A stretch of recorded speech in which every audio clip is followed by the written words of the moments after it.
요즘 JTBC에서 하고 있는 비긴 어게인이라는 프로그램이 있어요. 저도 얼마 전에 이제 보게 됐는데 아직 안 보신 분들이 있다면 꼭 추천하고 싶은 프로그램 중 하나입니다. 또 거기 나오는 가수들이 다 평소에 제가 너무 좋아하던 가수들이기도 하고, 또 특히 가수 이소라는 이제 평소에 쉽게 볼 수 없는 가수잖아요, 어떤 TV 방송에서.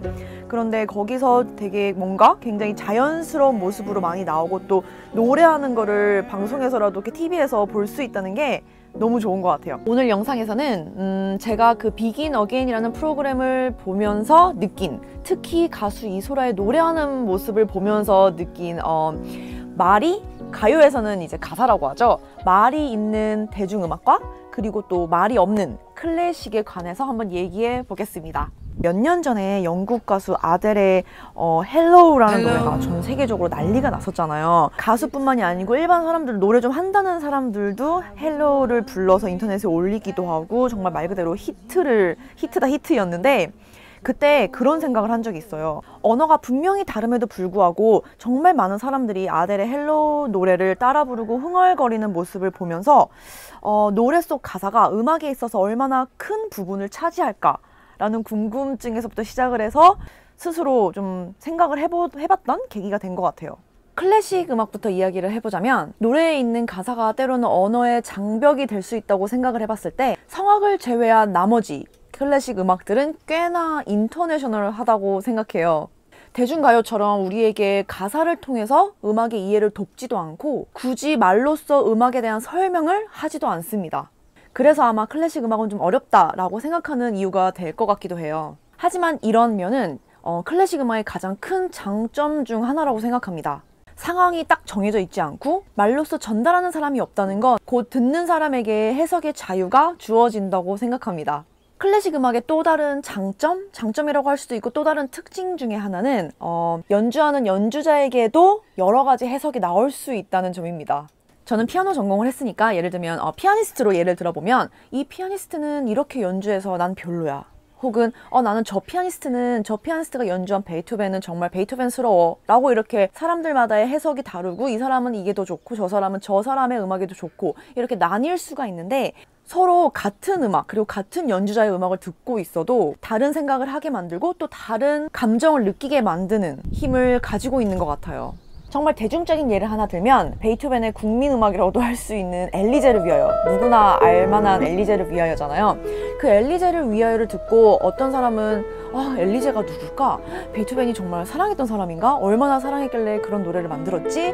이렇게 생각을 할 수도 있고, 사람과 연관지어서 얘기를 생각을 해볼 수도 있고, 또 어떤 사람은 엘리제를 위하여를 노래를 듣고 굉장히 오래전에 가수 아이비가 샘플링으로 썼던, 엘리제를 위하여의 멜로디를 썼던 뉴욕의 소나타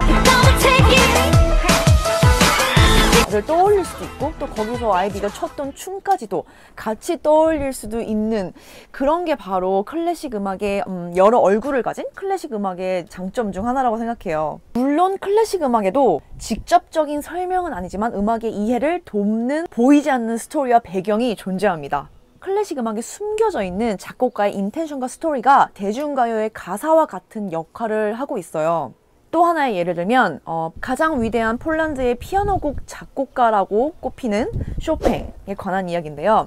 쇼팽은 전쟁 때문도 그렇고 다른 여러 가지 이유로 굉장히 오랫동안 자신의 모국인 폴란드로 돌아가지 못했어요. 그래서 다른 외국에서 떠도는 생활을 했었는데, 그럴 때 쇼팽은 음악으로 자신의 나라로 돌아가지 못하는, 가족들과 친구들, 사랑하는 사람들 만나지 못하는 아픔과 슬픔을 그 자신의 그 피아노 곡에 다 담았습니다.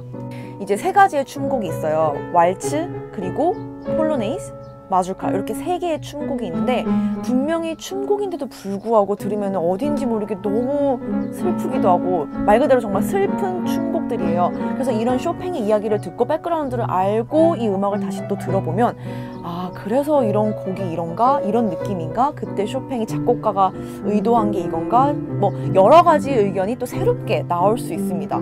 이렇게 몰랐던 이야기를 알고 나면 한 번 더 그 음악을 듣게 되고, 그리고 또 감정이입이 좀 쉽게 되는 게 바로 음악이지만, 굳이 알고 있지 않아도 음악이 가지고 있는 진심은 다 똑같다고 생각해요.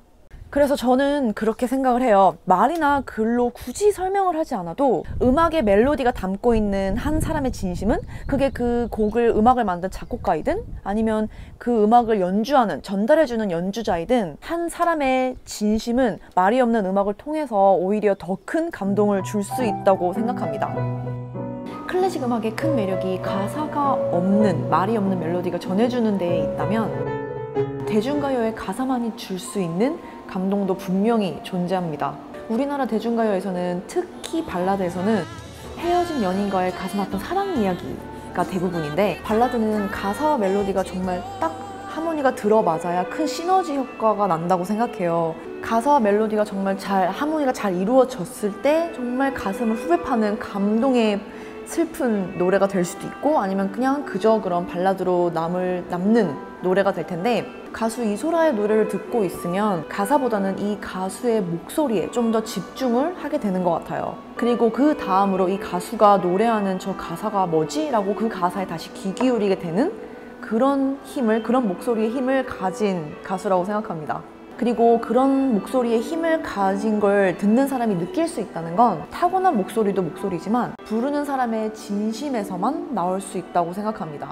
그리고 요즘에는 모두가 좋아하는 음악을 만드는 자이언티, 흔한 사랑 이야기가 아니더라도 얼마든지 감동을 줄 수 있는 곡을 쓸 수 있다는 걸 대중들에게 가장 많이 알린 가수는 최근에는 자이언티라고 생각합니다. 대표적인 예가 양화대교인데, 뻔하지 않는 멜로디와 가사로 우리나라의 어떤 아버지와 아들들의 마음에 불을 지핀 그런 곡이 아닐까 생각해요. 아버지와 아들이 아니더라도 듣는 사람들 모두가 흔들리지 않을 수 없는 그런 곡입니다. 가수 이소라와 자이언티 모두 다른 어떤 잘하는, 흔히 우리가 잘한다 하는 그런 가수들과 비교를 해봤을 때 소름 돋는 가창력? 들었을 때 와 하는 이런 어떤 화려한 테크닉, 기교들을 내세우고 있진 않지만, 특유의 목소리와 멜로디, 그리고 자신의 이야기를 정말 진정성 있게 담고 있는 듯한 가사를 듣고 있으면 사람의 마음을 움직일 수 있는 가장 큰 힘은 한 사람의 진심이라는 걸 몸소 보여주고 있는 대표적인 가수들인 것 같습니다. 이소라의 바람이 분다, 청혼, 혹은 자이언티의 양화대교와 같은 곡들을 외국인들에게 똑같이 들려줬을 때 우리가 느끼는 정서와 감동에 똑같이 좋아하고 열광할 수 있을까라고 생각을 한번 해봤을 때, 내용을 이해하고 느끼는 순서와 속도는 조금 다를 수 있지만, 우리가 아델의 노래를 듣고 혹은 다른 수많은 좋은 팝송들을 들으면서 느끼는 음악적 감성이 결국에는 큰 감동으로 다가오는 것과 같은 것 같아요. 결국 언어의 장벽에 있는 대중음악이든 비교적 덜한 클래식 음악이든 한 가지 사실만큼은 같다고 생각하는데, 음악만큼 사람의 마음을 거짓없이 나타낼 수 있는 건 또 없다고 생각을 하게 만드는 것 같아요. 이번 비긴 어게인이라는 프로그램을 보면서 또 가수 이소라가 노래하는 걸 보면서 느낀 부분이기도 한데요. 음악의 멜로디가 사람의 마음을 흔들어 놓는다면 음악 안에 있는 가사는 듣는 사람의 감성을 건드릴 수도 있고, 또 언어의 이해를 통해서 음악적 소통까지도 가능하게 하는 그런 음악적 도구인 것 같습니다.